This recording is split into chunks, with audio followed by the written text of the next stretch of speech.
One of my favorite fish in freshwater is walleye, but especially when they're feeding on weed lines and around open water weed beds where I can cast a long crankbait that looks like a perch and fish it around those weeds. One of the reasons I love it so much is because I know that those walleye that are going around the weeds are hunting, and if they sense my crankbait, they're going to hit it.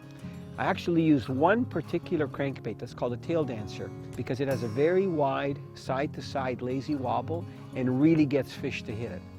That lure was only available in the long version, but I've got good news. The Shad Dancer is like a tail dancer, but it has a wider body profile and is a lot shorter.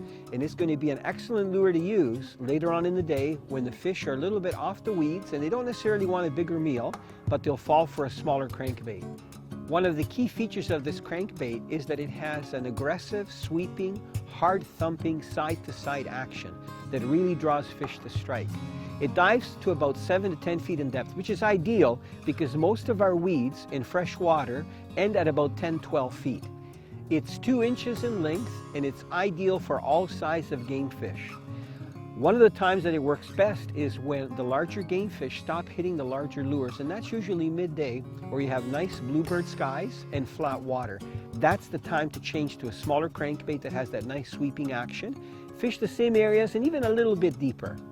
Whenever I'm fishing a crankbait, large or small, I usually go with the braided line.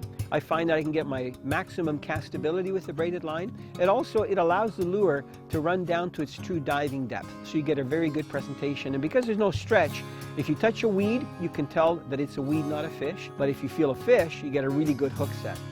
When you're fishing it, just remember to retrieve it at a consistent speed. What'll happen, that will draw a fish in, it'll move in closer and then strike, and you're gonna have a fight on.